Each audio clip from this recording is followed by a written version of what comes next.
All right, welcome back into the Yappin Football Podcast. As always, Dylan Mehl, and my guy Javon from Stats Over Feelings. One of those weeks, man, where we get to come up here. Steelers, Eagles, big W's. We are feeling good. Your Pittsburgh Steelers moved to 5-2. My Philadelphia Eagles moved to 4-2. We got a lot to talk about. We're going to talk about both of those games, of course. The Super Bowl rematch, Chiefs, Niners, Lions take the NFC North lead with a close win over the Vikings. Packers, Texans, another close game. The Bengals, 3-4. And maybe about to get over 500. And then we're going to play a little panic meter to close out the pod. So a lot to talk about today. Let's hop right into it. Your Pittsburgh Steelers get the win on Sunday Night Football, 37-15 over the New York Jets. Russell Wilson let Russ cook, 16 of 29, 264, 2 touchdowns, and a 109 passer rating, man. Just let it out. Let's hear the instant reaction to the 37-point pummeling of the New York Jets by your Steelers. I mean, bro, we scored 31 unanswered points. That's something I didn't think this team was capable of doing, man. But if you would have told anybody going into this game that Russell Wilson was going to outplay Aaron Rodgers, they would have looked at you insane. With Adams, with Davante Adams. With Davante Adams, with everybody. But honestly, dude, the Jets offense is not good. They scored, 20 points last week? Or around 20 points last week, and one of those touchdowns was on a Hail Mary. And This week, they had only 15 points and scored like 6 points in the second half. I feel like after the first half, for the Jets especially, they always have a good game plan, and it goes well in the first half. But once you figure them out in the second half, it just seemed like everything crumbles for them. And it seems to be a trend now, honestly. And that also took a couple of screens from Breece Hall to be really big. He was their leading receiver, 6 for 103 with a 57-yard screenplay, too. Like, Garrett Wilson was 5 of 61. Davante Adams was 3 for 30. Like, it's not like the receivers really showed up in this game in a big way.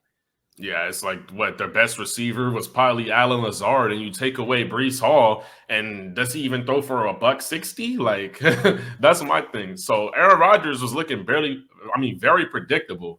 I mean, that one interception, I think Garrett Wilson thought the ball got tipped, kinda, and he wasn't expecting I think it did get tipped. It got tipped, and then it came to him, and he wasn't ready for it, and then it bounced up again. Yeah, I mean, it barely grazed his freaking pinky. But Mike Tomlin, man, I'm never going to question anything he says ever again. I think he's earned the right. I mean, you would think after 17 years.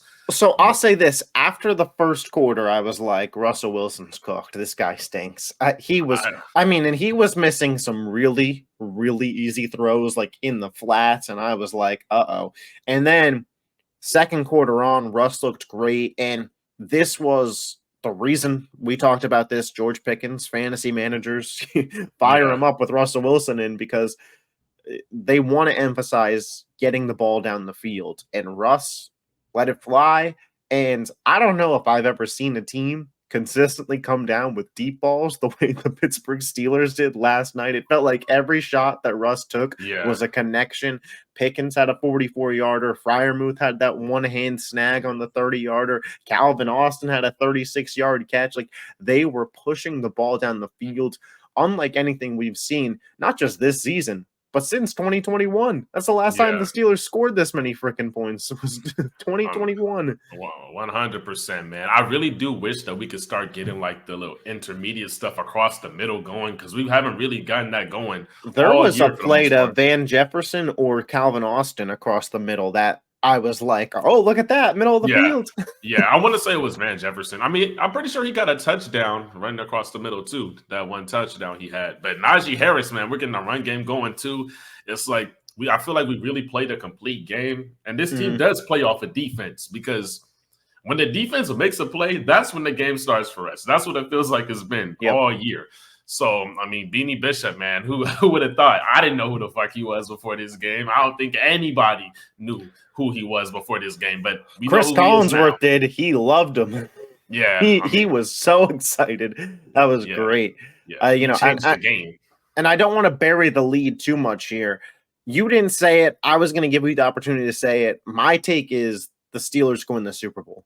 And I know that that sounds crazy because it's not something that I really expected to say, but I think that a lot of NFL minds right now are shaped so much on the last 2 years of Yeah. just Patrick Mahomes dominating and winning the Super Bowl that everybody thinks like you have to have that top 5 quarterback to win the Super Bowl. But that's just not always been the case in the NFL. We've watched Jimmy Garoppolo and Brock Purdy make Super Bowl runs for the 49ers, who are really complete teams. They get there. They didn't close the deal, but the dominance of Brady and Mahomes just is what everybody thinks. But this team kind of reminds me of the 2012 or 2013 Baltimore Ravens, where Flacco was the quarterback. And you remember in the AFC at that time, he had Brady, he had Big Ben, he had Peyton Manning, he had Phillip Rivers. Like, he was by no means the top quarterback in the AFC. Like, it wasn't even he wasn't in the conversation, but he was a veteran who could push the ball down the field to some select weapons.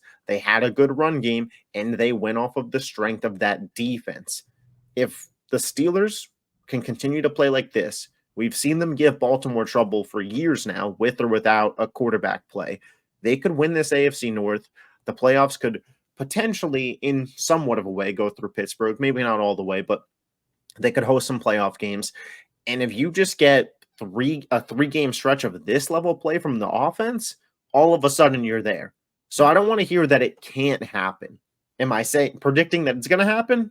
Don't hear what I'm not saying. I'm not saying that. Yeah. But I'm saying for the first time since the Killer Bees, I think they're fully in the conversation of this team could get to the Super Bowl. The defense, they have been super strong. They're allowing just 14.4 points per game. That is second best in the NFL. The Steelers have the second best turnover differential in the NFL. They take the ball away from you. They don't give it to you. They gain extra possessions. The defense is super strong. They have the best defensive player in the world in TJ Watt. And now they have an offense that can actually hit the explosive play on you. You don't look now. The Steelers they're playing. Yeah, it's good. I mean, I would say the same thing, but I just don't want to overreact. But I will say this. We have the Giants on Monday night next week, and then we have a bye week after that. So we can go into our bye week 6-2. That's better than most people would have expected going into the season.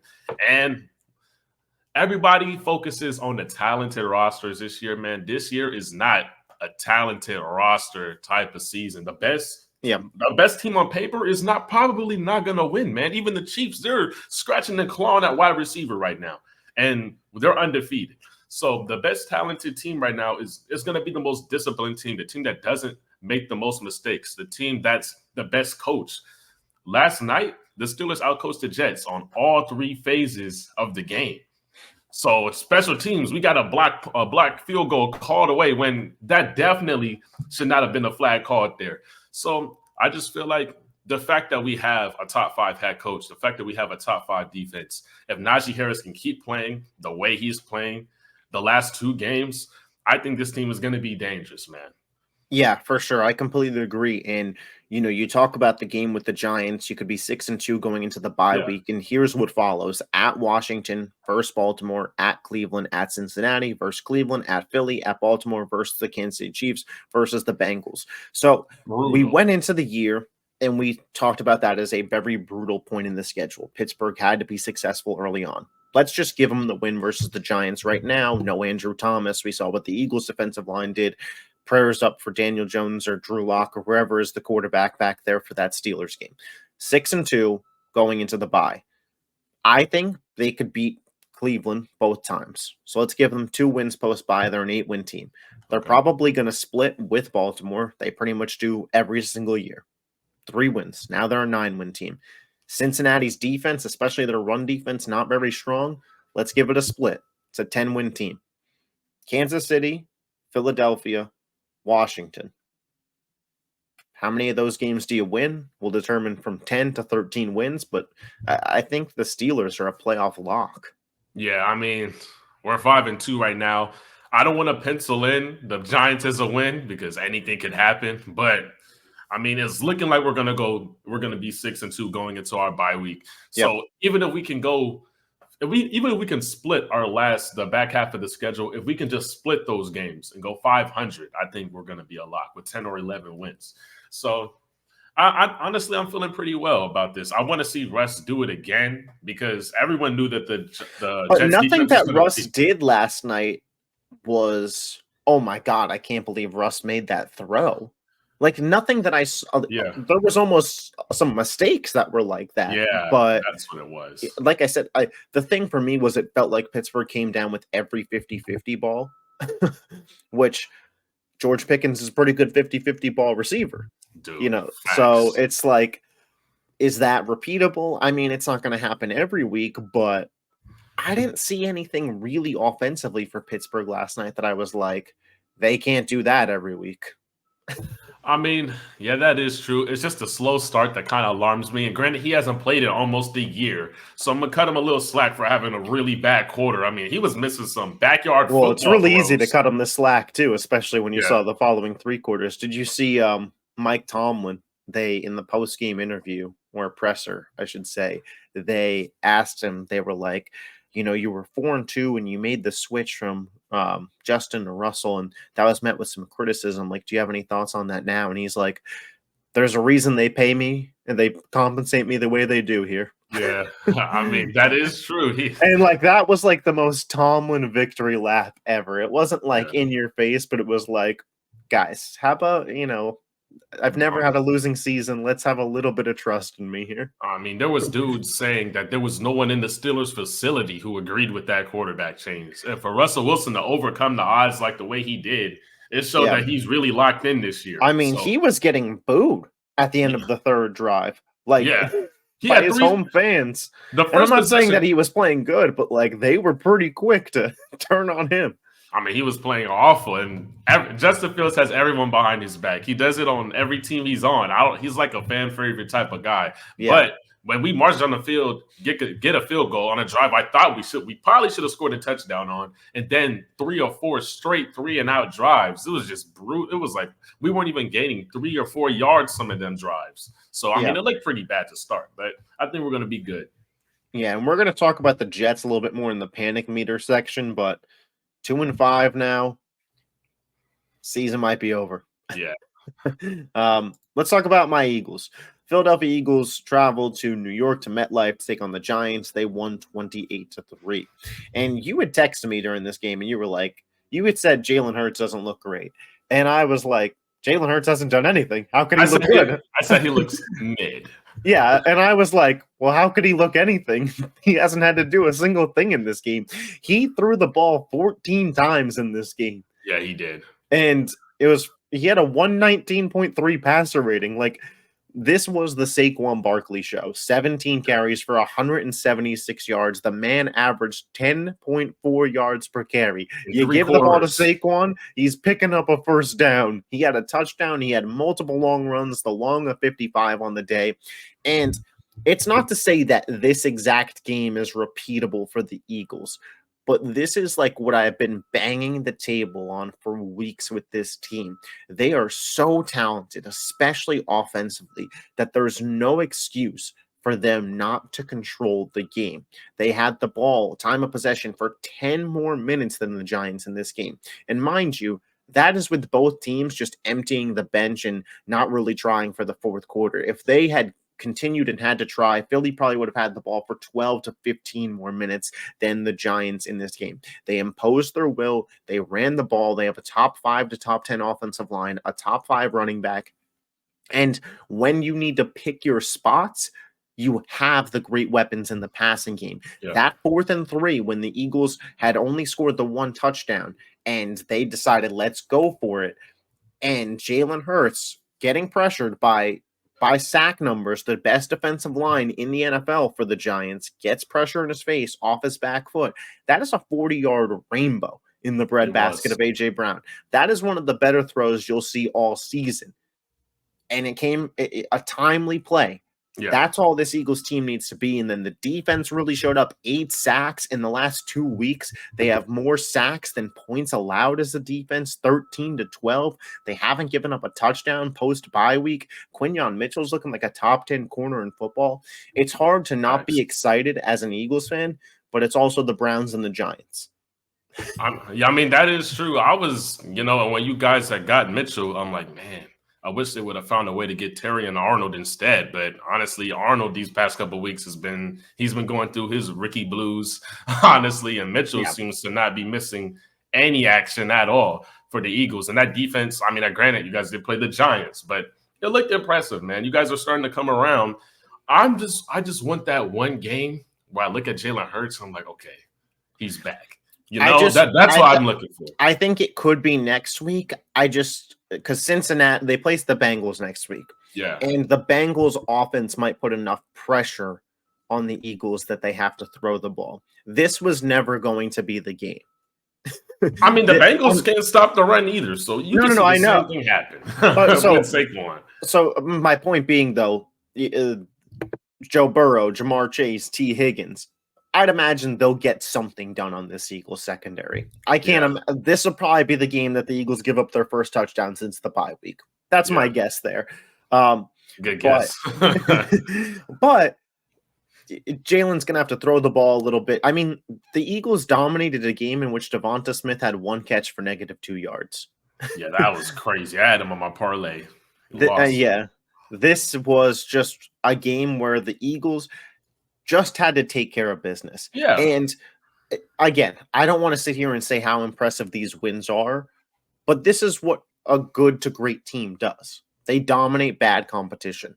As an Eagles fan, is it anything you should be jumping up and down saying, we're going to the Super Bowl? No. But should you say, okay, this is a good football team. This isn't the end of last year. Yes, this is a good team. This same Giants team last year at the end of the season beat us. So yeah, I mean, that is 100% true. And honestly, this season, no game is like a pencil over game. Like, honestly, this season is so weird. I don't know if it's just me, if I just feel this way, but man, this season is so weird. And on any given Sunday, you can lose to any team. And the Eagles, they need these wins. They need to win in a variety of ways to know who they are come playoff time. Now you know. I mean, we've been know since like the second game, but now we know you can lean on Saquon. Yeah, we know. But I'm looking for the game where you guys can lean on Jalen Hurts. I want to see those signs because come playoff time. I mean, I'll say this: last week versus Cleveland, Saquon wasn't doing much. Yeah, that is true. And Jalen Hurts made the necessary plays to win that football game. Again, my hat goes off to the defense because they haven't allowed a touchdown since the bye week. Yeah. If it's not for the wonky blocked field goal return for a touchdown, if you just flip those points, the Eagles win 23-9 versus the Browns. Like the Eagles are back-to-back, get in, get the job done, get out type wins.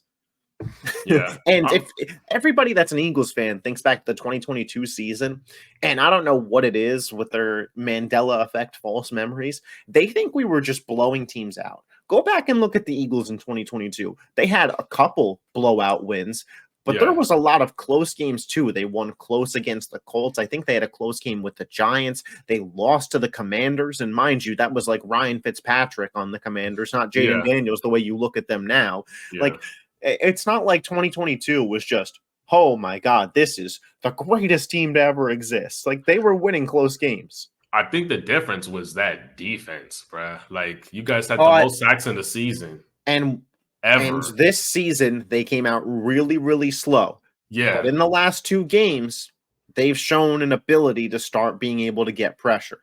Yeah. And is that the product of the Browns and the Giants without Andrew Thomas? Is that the product of the defensive line getting better? Somewhere in the middle? Time's going to tell. It's not like Cincinnati's got a great offensive line either. So yeah, and the Giants were a hot mess yesterday as well. Without Andrew Thomas, man, protecting Daniel Jones. That's what I mean. That game versus Pittsburgh on Monday night. I mean, you guys might get 10 or 12 sacks as a team. I mean, we'll TJ Watt's about to have a Defensive Player of the Year performance on Monday night. I could smell it now. As long as he's not getting triple team like he was last night. Like they had 3 pairs of hands on him every single play. It was incredible. Can't blame him. Can't blame him for trying. But the Kansas City Chiefs, they defeated the 49ers in the Super Bowl rematch 28-18. Patrick Mahomes moves to 5-0 all time versus the 49ers in his career. Damn. The Chiefs somehow, some way, keep winning games. If I had just given you this stat line going into the week, I said, this is what Mahomes is going to finish with. Tell me who wins. 16 of 27 for 154 yards, 0 touchdowns, 2 interceptions, an 80 QBR, and a 44 passer rating. The Chiefs won that game. Yeah, it doesn't surprise me, but this is a defensive team now. Like I mean, they have no choice to be with their weapons. Yeah. I mean, like, you look at their weapons, and Boo Schuster banged up. They don't really have anybody. They got McCall Hartman playing a Tyreek Hill role. Kareem Hunt is, a blessing for listen, I get it. Nobody loves to love on the Chiefs, and the Chiefs are an easy team to root against, but put your bias aside. This team lost their wide receiver 1 before the season started in Hollywood Brown. They then lost who actually turned out to be their wide receiver 1 in Rashee Rice just a month into the season. They lost their running back 1, Isaiah Pacheco. Their rookie wide receiver, Xavier Worthy, hasn't exactly lit the world on fire like Malik Neighbors and Brian Thomas have. And Travis Kelce has clearly regressed. Yeah. Yet, here we are 6 weeks into the season, and this team hasn't lost a freaking game. Mind you, this offseason, the team lost L'Jarius Sneed, lost one of their better linebackers in Willie Gay, and and Sneed looks bad like as long as you have Mahomes and Reed, you'll win. You win enough games. I feel starting to look like they kind of caught a break with L'Jarius Sneed because it seems like he just wanted that contract. I don't know, man, but he looks pretty bad right now. He looks like one of the worst offseason acquisitions. Yeah, of the offseason for sure. If you actually watched him play, he's getting fried. Trent McDuffie, the truth. Yeah, I mean, but this team, man, and Brock Purdy, like, he looked rattled. We can talk about the Niners if you want, because I think they're more of the story here than the Chiefs. Every Chiefs game kind of feels the same. They're not great, but when they need the big play, Mahomes gets them there. The run that he had for 33 yards and then the trucking of the safety for the touchdown, like when they needed that drive, they got it. The 49ers, man. Brock Purdy, 17 of 31 for 212 yards, 0 touchdowns, 3 interceptions, a 13.4 QBR, and a 36.7 passer rating. And I get it. Ayuk likely suffered a torn ACL, and Debo didn't play. And Jennings. But my goodness, that is a horrific game. Yeah. I mean, he didn't have his 3 best receivers, man. And he's not Patrick Mahomes. He had Kittle. I would say Kittle's better than Jennings. I mean, okay. Yeah, that is true. No McCaffrey as well. Obviously, he has still been out. Dude, he had one Avenger. Well, we went from Brock Purdy last season to having a full Avenger squad to seeing him yesterday with pretty much nothing. And I'd imagine his general team in the future is going to be somewhere in the middle, but it's not like this was just one bad game for the Niners. They're 3-4. Yeah. I don't know if you can look up their next 5 games, but I don't think they're going to be that pretty either. Well, this upcoming Sunday Night Football, they play the Cowboys. Both teams, that kind of feels like they're playing for their season. Yeah. Then they're at Tampa versus Seattle again, at Green Bay, at Buffalo versus Chicago versus the Rams, who should be healthy, at Miami versus the Lions, at Arizona. That's it. Is the one give me win the Cardinals? They'll probably beat the Seahawks too because they dominate them, but there's only 2 and Dallas. Maybe we don't even know if Tua will be healthy by the time they play the Dolphins. That's why I'm not including the Dolphins in the give me win. So it's like, man, we're talking 5 or 6 more games before they actually have an easier game. Like, unless you think Dallas is an easy game, which that's not going to be an easy game. I mean, they've beaten up on Dallas even when Dallas was at their best. Granted, they were at their best, but I mean, Debo was sick this weekend. Like, it wasn't like he was injured. He should be fine for next Sunday, you'd hope. No CMC, no Ayuk. We don't know about Jennings. It's like, I don't know, man. I just don't know. I mean, they'll be able to move the ball on the ground versus Dallas. Everybody has. Yeah, maybe Micah will be back by then too. So we'll see. We'll see. I just, San Francisco, you talk about Super Bowl hangover. The Niners this year seem like a prime example of why you should never take any year for granted. in the NFL because anything can happen, whether it's bad injury luck, the team just gets a little bit worse, anything. It's like your window is always that year. And it's not like they folded either. I mean, the Super Bowl last year damn near came down to the last play in overtime. Yeah. So it's like, man, they fought tooth and nail with a team that's probably going to end up being a dynasty. And they're going to be the closest team to beating them. So, I mean, I don't even want to feel sad for them because they've had a lot of chances. But I'm really interested in seeing what they're going to do with the future of this team. Yeah. In the conversation of do you pay Brock Purdy? I mean, we'll see what their record is this year. He's not a mountain mover, man. But Purdy stats-wise this year, he has 1,800 passing yards, a 64% completion percentage, 9 touchdowns to 7 interceptions. Is that good enough to earn him $53 million a year? With an aging CMC as well. So it's just and with even when Ayuk was healthy this year, it's not like he was Ayuk from last year. So my thing is what are you going to get from this guy?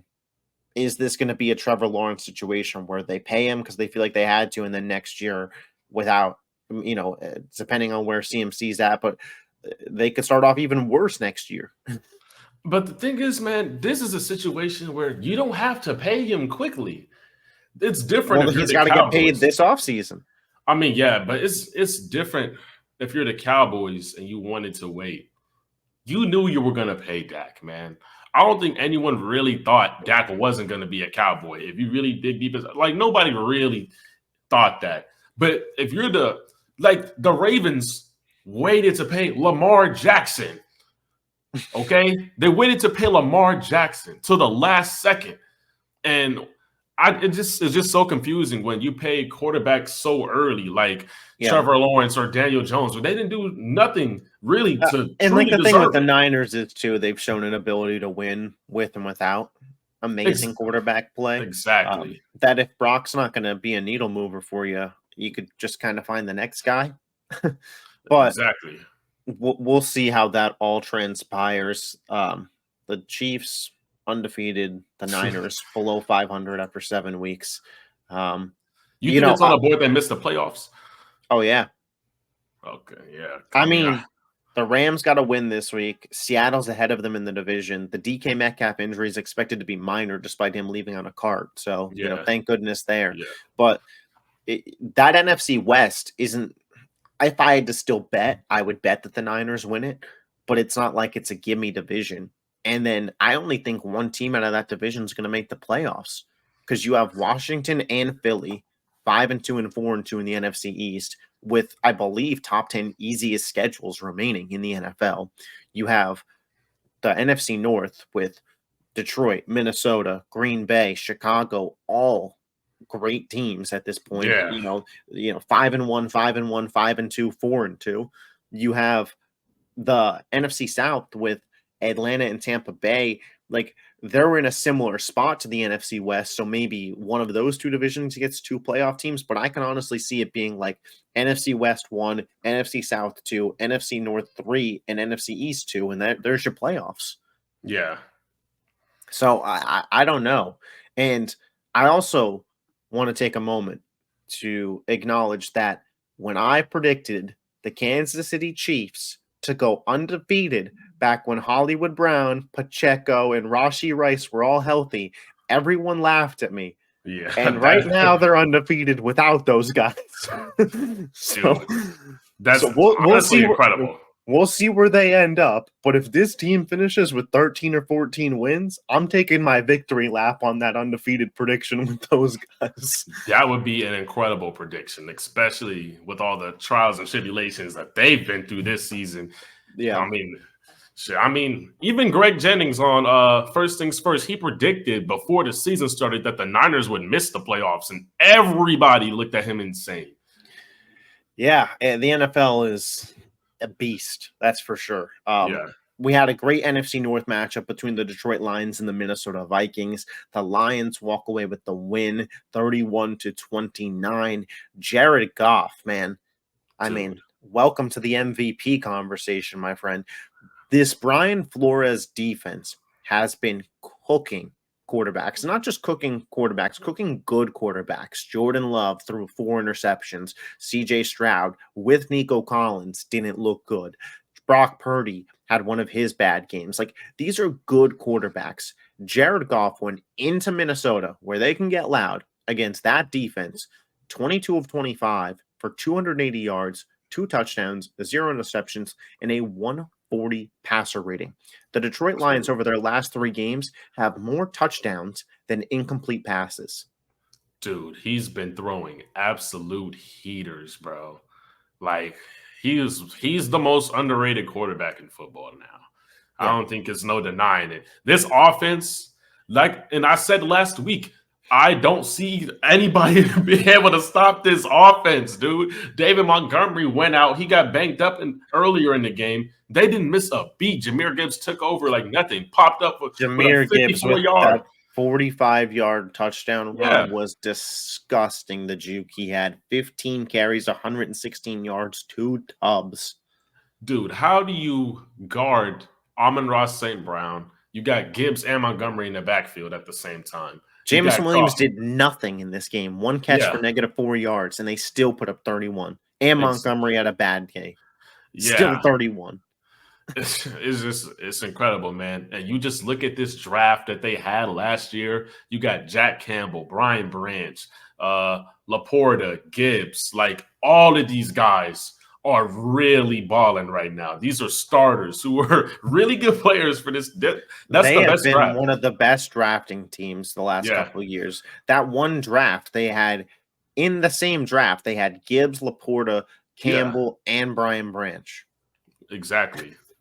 Like, that all of these guys can start almost any team right now. And the defense still had 4 sacks yesterday without Aiden Hutchinson. If I'm Detroit with how well I've drafted, and this goes back to what I was just saying about the Niners, you cannot ever discount when your window is. I'm calling up the Raiders. I'm calling up the Browns, and I'm saying, are you sure there's not a price on Myles Garrett? Are you sure there's not a price on Max Crosby? Zadarius Smith has been out there too. Well, but Zadarius Smith's a guy that they could get without giving up a first-round pick. I'm saying I'd be willing to give up 1 to 2 first-round picks to go get Crosby or Myles Garrett.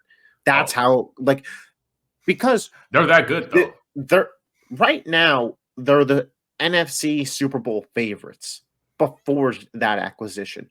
But if you get one of those guys, they're both better currently than Aiden Hutchinson. So you kind of get back to the level you were, plus then some. But next year, you'd have Aiden Hutchinson and Myles Garrett. Like, who's complaining about that?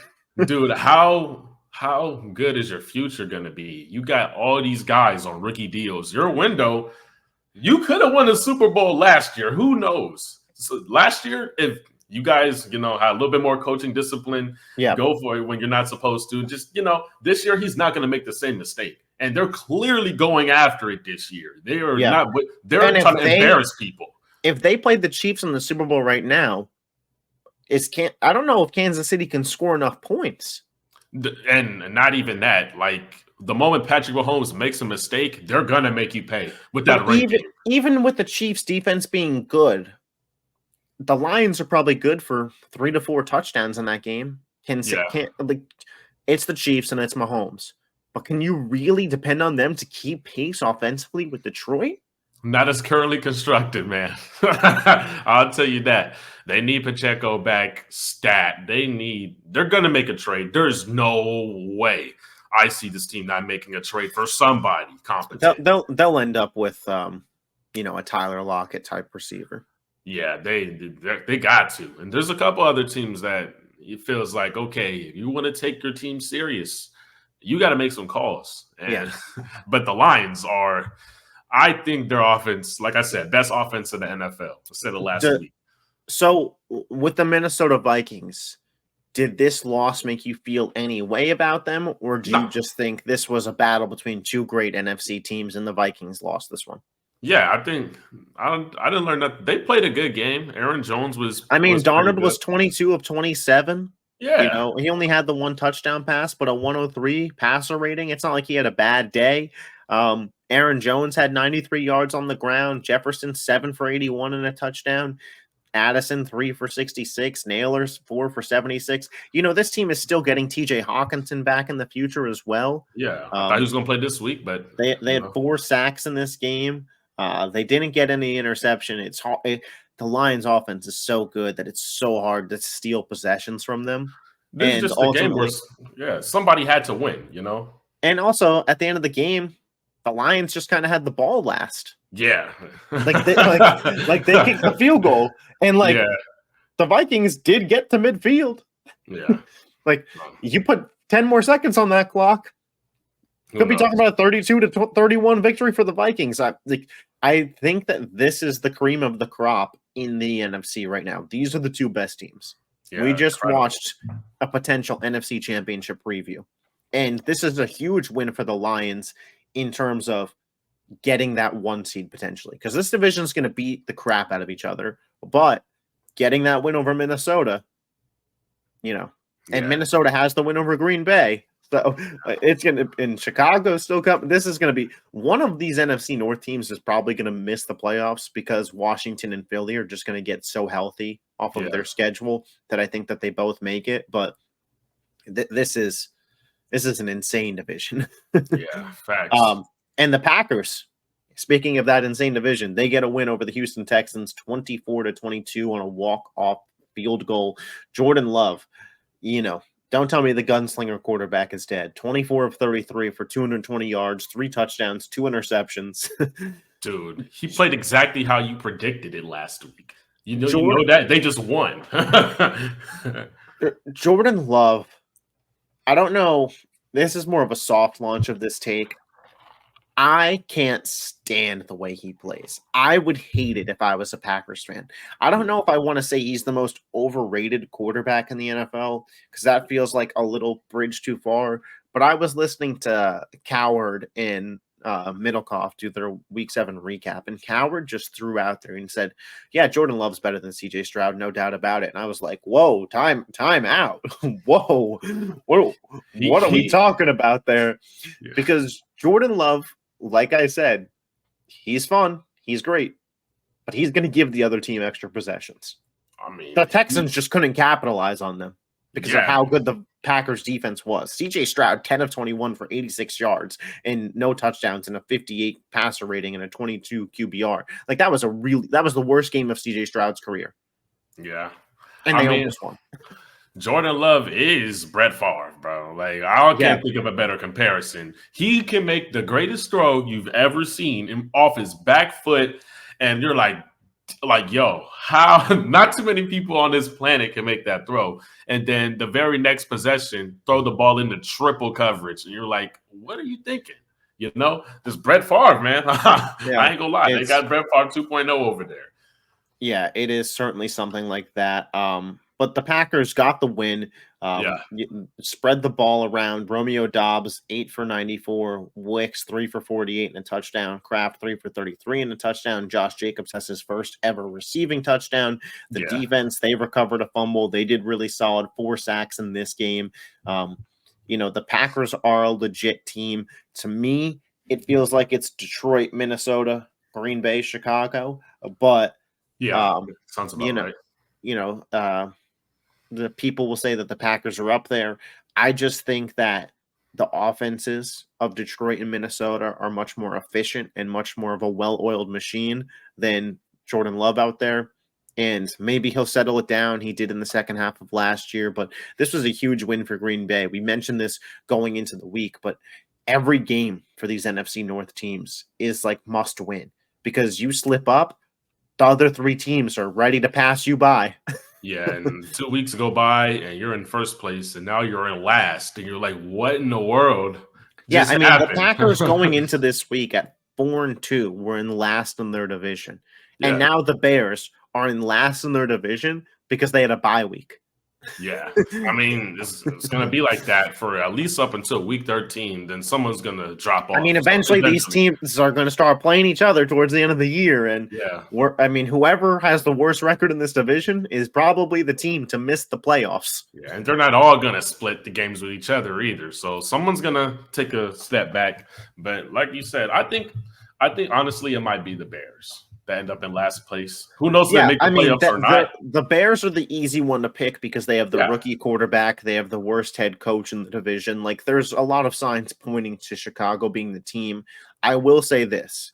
Chicago's got a much easier schedule than the rest of these guys down the rest of the way. Chicago's been really good at figuring things out offensively as of late, and they don't turn the ball over a ton.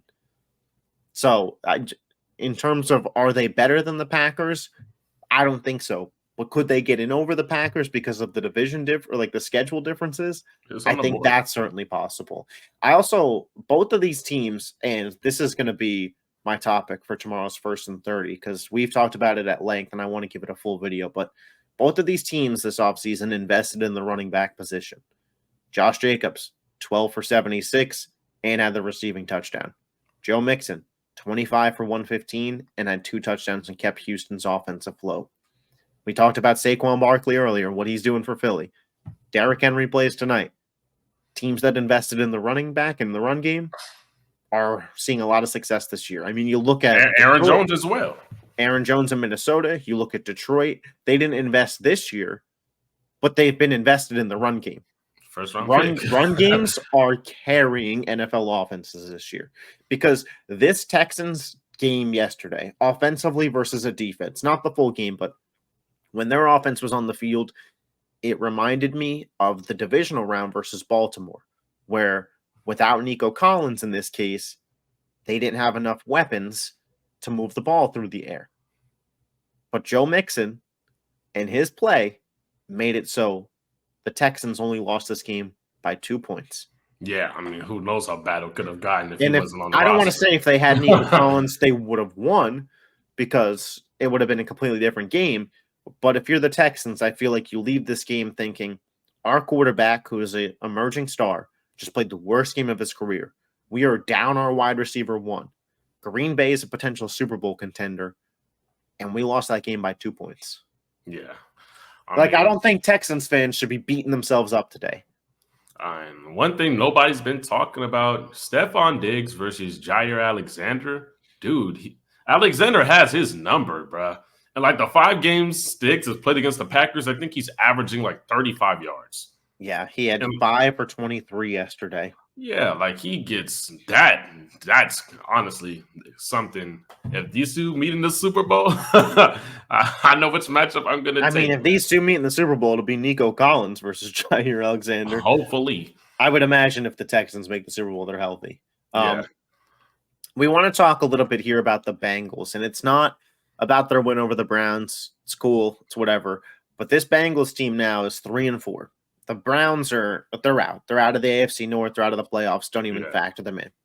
Pittsburgh's 5-2. Baltimore plays the Buccaneers tonight. They're either 4-2 or 3-4 or 4-3, or 5-2 or 4-3. Excuse me. Yeah. And the Bengals are now 3-4. The Bengals face the Eagles next week. Pick'em game. Yeah. They face the Raiders. They should win. Then they're at Baltimore. All of a sudden, they're right back in it if they go 3-0 over this next stretch. Yeah, and man. I'll tell you what, to close the year, 4 of their last 5 games are very winnable. So this team could get into the playoffs hot. At Dallas, that seems like a much easier game now than it did when the schedule first came out. Yeah. At Tennessee, it feels like a pretty solid win there. Versus the Cleveland Browns, that'll be week 16 at that point. Okay. I mean, their season's pretty much over. Versus the Denver Broncos. We'll see where they're at come week 17, but my guess is out of the playoff picture. And then they finish the year at Pittsburgh, who we'll see where divisions are at, but that could be them playing backups potentially. Like they could potentially, and even if they're not, the Bengals could go into the playoffs on a 5-game win streak. I mean, that last game against the Steelers could decide if the Steelers or the Bengals make the playoffs, depending on if the Steelers drop a couple games as well. That could That's be true. deciding the season. So, I mean, we got a lot of football left, man. But you look up, and it seemed like their season was over just last week. And now it's like, okay, could they mess around? And if they catch a heater, mess around to be first place? I mean, it's possible. They got 4 losses. They've crept into the top 10 offenses in scoring in the NFL. Yeah. That's overall in the full season, too. That's not just as of late. That's on the full season. They are a top 10 scoring offense in the NFL. And if you think that it doesn't matter, Washington, Detroit, Tampa Bay, Baltimore, Buffalo, Minnesota, Green Bay, Seattle, San Francisco, Cincinnati. Like, those are all good teams. Yeah. Good teams put up points. You know what I mean? Like, they're doing good. Their passing attack, I mean, what is that? That's got to be one of the best in the NFL. They are top 1, 2, 3, 4, 5, 6, 7 in terms of passing yards per game. But again, that's taking the full scope of the season where T. Higgins missed time. Joe Burrow and Jamar Chase weren't on the same page to open up the year. Like, that is the full scope of the season. As we get more and more, expect that to go up for Cincinnati. Like, they are becoming the team that we thought could win this division at the beginning of the year. I don't want to rule it out. They're behind the 8 ball, but, 2.5 games back on Pittsburgh only.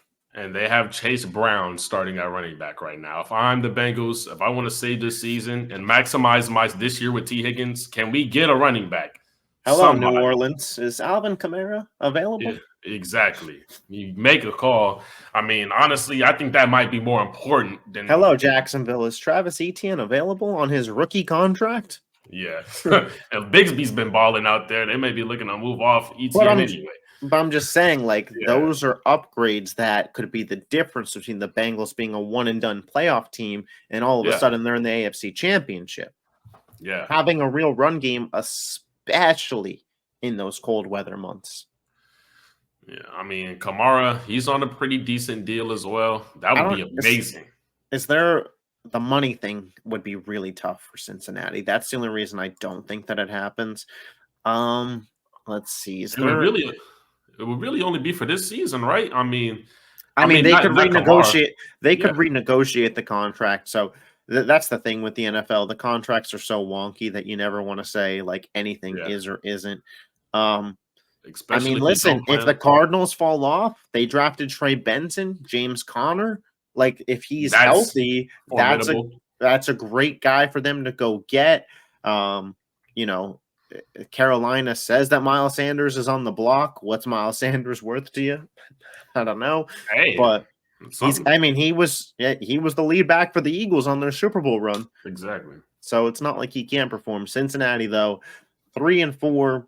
They now have a plus 12 point differential. They're on a 2-game win streak. They still are looking for their first win at home this year. But, in terms of points for, obviously Baltimore hasn't played yet, but they've scored more than Pittsburgh and Cleveland this year in their own division. They've scored more than the Chiefs this year. They've scored more than the Texans this year. They've scored more than the Dolphins, Jets. It's really just the Bills and the Ravens. As long as the Ravens score 2 points tonight, that'll be ahead of them. Wow, the Bills are up there? Wow. The Bills are the highest scoring team in all of the AFC currently at 199. Baltimore sits at 177. So if Baltimore gets 23 plus points tonight, they'll be number one in the AFC. Something tells me they will.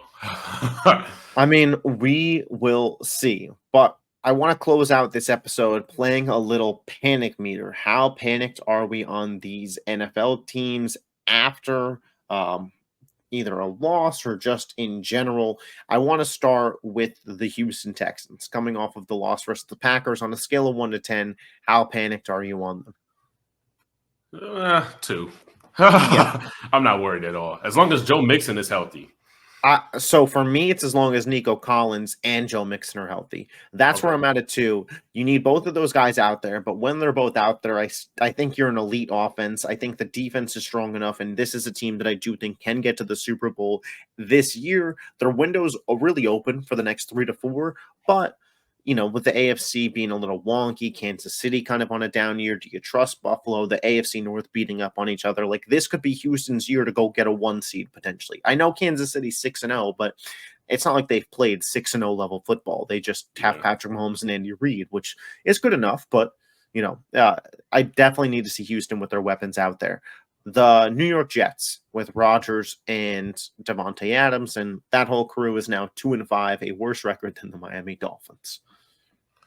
Oh, I think you gotta be 10, man. I think it has to be maxed out. Yeah, I agree. I mean, like I think the season's over. 2-5, and like, I don't mean to be hyperbolic, but you're 2-5. You can only lose 1, maybe 2 more games this season. They play at New England. That should be a win. Versus the Texans. They lost to no. That's the one good game they had. That's the one good game they had. One good game. My bad. Versus the Texans. At Arizona. Versus the Colts. Okay. Versus Seattle. At Miami. Tua should be healthy. At the Jaguars, which that should be a win. Versus the Rams. By then, Puka and Kupp should be healthy. At Buffalo versus the Dolphins. Like, there's like 5 or 6 more. They're probably going to lose that game on the schedule, meaning that this would be like a double-digit loss team. Dude, we're in week 7, and their best win was against the Patriots, and they only have 2 wins. And like I said, we're in week 7. Yeah. So I'm not going to trust them to beat anybody at this point. This was a massive whiff on me. On they are paper champions, but once you get on the field, and it just shows you this year. I'm sorry, but this year we're starting to really see the gap in coaching and how much it matters. Mm-hmm. Andy Reid is, first of all, it's Andy Reid and then the second best person. It's like a big gap, and then it's the second best person. Yeah, obviously, because there's teams who have all pros everywhere, and they're 3-4. The 49ers. Mm-hmm. So there's teams have all pros everywhere. The Jets, and they're 2-5. The Jets' biggest mistake was firing Saleh, I think, because the defense has fallen off the last 2 games. If that defense is a little better, they might have won one of these 2 games. They could have beaten Buffalo with a better defense, I think. Yeah. I mean, last week, everyone gave it like, okay, it's the first week without Saleh. Yeah, they got ran over by Ray Davis. But then that night, they traded for Davante Adams, which just shifted the narrative completely. Yeah. I mean, now they're back. And yeah, they're not going to need defense. I mean, I bought into it. I was sipping the Jets juice. So the Atlanta Falcons, they're now 4-3 after suffering a loss to the Seahawks. Where's your panic level on them? I want to say a solid 6.5, but yeah, I'm gonna go with 6.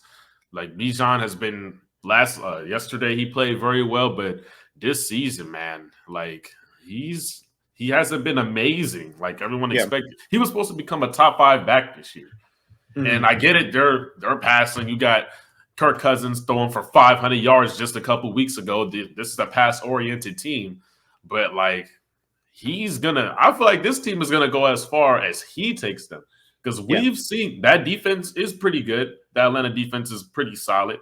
But, I mean, we've seen how much a good run attack can basically just carry a team. You don't need Kirk Cousins to throw for 500 yards every game. Yeah. I think it's more important that you get Bijan going towards the end of the season. I'd say my panic's probably a 5 out of 10, just because I only think one team's going to make it out the NFC South, and Tampa's pretty solid. But I will say for Atlanta, they are 3-0 in the division, which is obviously a perfect start, amazing, but could really come back to be in their favor. The Minnesota Vikings, after their loss to Detroit, now they're 5-1. What's your panic level on the Vikings? My panic level is like it's a 2.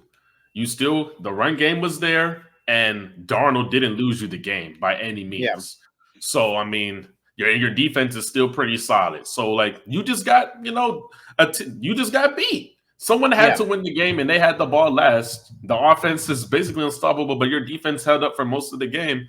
If I'm going into that office Monday morning, I'm not mad. I'm be like, damn, we lost.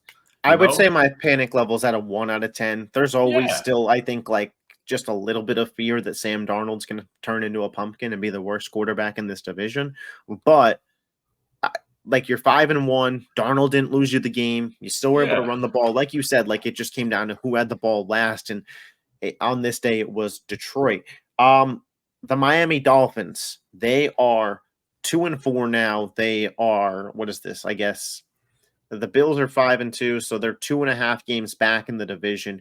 Tua's practice window is about to start, but the Dolphins don't exactly have an easy schedule down the stretch. Let's say Tua doesn't come back next week. He comes back the week after at Buffalo, at the Rams. You still have at Packers. You have at Texans on the schedule versus the 49ers. You play the Jets twice, which, maybe that's not a problem. Maybe it is, but it's not like it's an easy schedule for the Dolphins. We talked about the AFC North potentially housing 3 playoff teams. Can the Dolphins be that team? You have Denver at 4-3. You have the Chargers potentially at 4-2 after tonight. If you're the Dolphins, where's your panic at? I'm going to say a 7. And this is why I say 7, because honestly, no one's expecting this team to make the playoffs now. But does Tyreek Hill request a trade? Tyreek Hill has never lost this much, okay? Yeah. He's never had a 25 win percentage through 6 games. Like, he hasn't 33, but yeah. Or 33, yeah. He's never lost this much.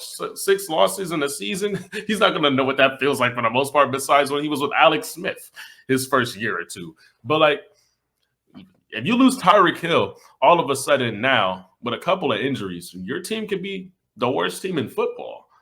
We see what this team was like with just Waddle as a wide receiver 1. The offense is quite literally the worst in the NFL. And I'm not being hyperbolic when I say that.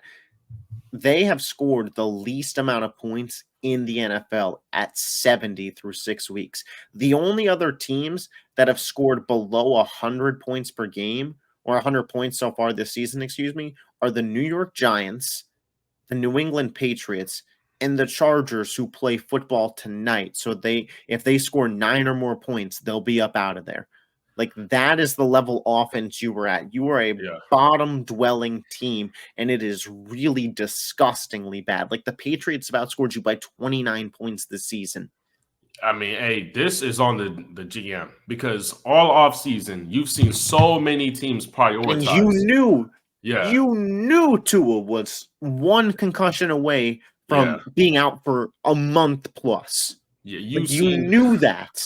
That's not a surprise. Yeah. And the Browns had Tyler Huntley, but the Browns had Watson, DTR, and Jameis Winston on that roster. Like, they were ready to go with backup quarterbacks. Pittsburgh, like Russell Wilson and Justin Fields were free. Yeah. You see Pittsburgh got them both. Yeah, the Colts got Joe Flacco. Joe Flacco. Washington, Mariota. He came in the game yesterday and they still dropped 40 points. Kenny Pickett, the Eagles got him. And it's not like Kenny Pickett's great, but I mean, he could have kept an offense afloat. You seen the Packers go 2-0 with Malik Willis. And you're telling me you couldn't have traded a 5th or a 4th rounder to get a decent backup quarterback in there? Do what the Falcons did and draft another quarterback. Why didn't you draft Spencer Rattler? Yeah. Why did you let the Saints get him? Yeah, so it's what did you expect, man? Yeah, no prioritizing of it. Carson Wentz is just sitting on the Chiefs, by the way. Not that I'm a big Carson Wentz guy, but damn, he could have been better than what you had. I mean, he played a snap yesterday, dude. But your offense revolves so much around the deep ball. Carson Wentz could chuck it. And then lastly, the 49ers. Where's your panic on them? 10. Because now they're at the point where they're getting desperate now. And this earlier in the season, you don't want to have must-win games. We're at week 7. We're not even at the midpoint of the year yet. And you're like, okay, we play the Cowboys. And it's a question whether we win. And it might be a must-win as well. I think it's for sure must-win. You get to 3-5, like, you're in a bad spot. And, like, who would have thought in week 8 the 49ers will be in a must-win situation? Like, this is incredible. So their panic meter should be maxed out right now, for real, especially with the injuries they have. I have them at an 8. The only reason I have them at an 8 is because no team in their division has been able to take advantage of how bad they've been. Seattle is 4-3, and San Francisco already beat them. The Rams and the Cardinals are both 2-4. No team has been able to take advantage of the 49ers' sloppy start. I think that they're going to roll the Cowboys. I think that the Cowboys are a much worse team. So then you're at 4-4. The thing with that is, though, why my panic meter's at an 8. At Tampa. Tampa's been the better team this year. At Green Bay. Green Bay's been the better team this year. At Buffalo. Buffalo's been the better team this year. Versus the Bears. The Bears have been the better team this year. Versus the Lions. The Lions have been the better team this year. You have 5 more games in which you play a team that has outplayed you all season. Plus divisional games versus the Rams, who beat you already without Cooper Kupp and Puka Nacua. The Cardinals, who beat you already. And the Seahawks, who now you're going to Seattle. Or no, you're home for that one, but you've owned them historically. But a divisional game. Yeah. They're, 1-2 in their division. So now this division's close. When we start talking about tiebreakers, it might not lean San Francisco's way. Even if they do win their division, I can still say that the 49ers win this division and my panic meter still be at a 10. Because no one wants – you made the Super Bowl last year. To go from Super Bowl to one and done, hopefully they're a decent amount of healthy by the time the season ends. Maybe Ricky Pearsall, if Ayuk might be out for the season, Ricky Pearsall comes in and he's starting to play pretty good. Maybe you have some green lights there. CMC comes back. He's looking good. Now you got a 1-2 punch with Mason. Apparently they're targeting week 10 post the bye week for them. Yeah, so it's like hopefully along the line they start getting a little bit more healthier. But as constructed right now, the way they've been playing right now, man, even if they win this division, you got to think one and done here, unless they somehow play the Cowboys. Even if they win the division, as it currently stands, my guess is the winner of the NFC North has a better record. My guess is the winner of the NFC East has a better record, whether that's Washington or Philly, or it's one of those NFC North teams. San Francisco probably then gets in as the 3 seed. So as the 3 seed, you're either playing, Washington or Philly, or you're playing Green Bay, Detroit, Minnesota. And all of those teams seem better. Yeah. They might be the worst playoff team to make the playoffs this year, dude. I mean, and that's not even if the NFC South. Yeah. Because the NFC South, Atlanta, Tampa Bay, we could see there, but Tampa Bay. It's a tough spot. But that is all we got for you guys today on this episode of Yappin' Football. If you made it this far, come on, just hit the like button. We are an hour into the podcast. Don't even lie to me that you didn't enjoy this shit. Yes, hit the subscribe button as well. We will catch you guys later this week as we preview going into week 8. Some clip videos will drop on the channel, so keep an eye out for those as well. Appreciate the support. Catch you guys later. Yes, sir.